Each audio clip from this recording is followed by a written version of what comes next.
And now we look at a major national security case. A Chinese scientist arrested at a U.S. airport in what's now the second such case in just a few days. The arrest happened at Detroit Metropolitan Airport when a female scientist arrived from China, allegedly carrying biological material without permission.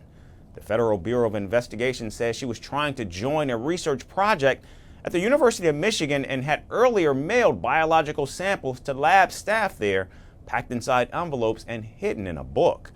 Authorities say the material involves certain worms that require a government permit to import.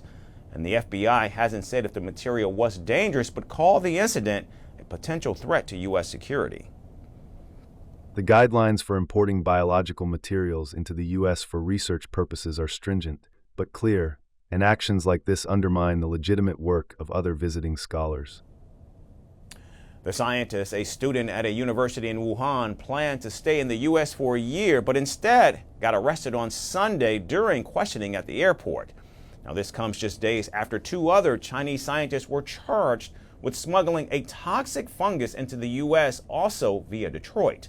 The toxic fungus is known to damage crops and can be considered a biosecurity risk.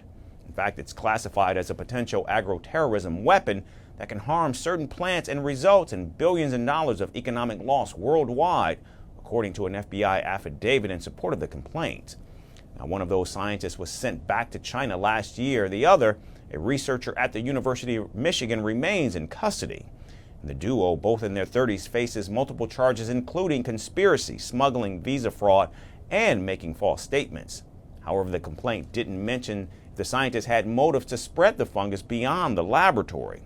A string of arrests at a single U.S. airport and growing questions over foreign research access. Investigations, it seems, are just getting started. Firstpost now available in 9 languages on YouTube.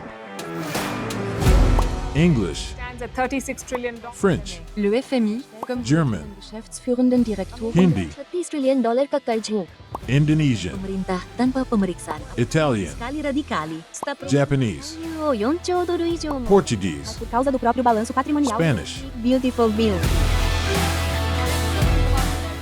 Go to Settings, click on Audio Track and select a language of your choice. Be the first to know what's happening around you in your first language. Firstpost.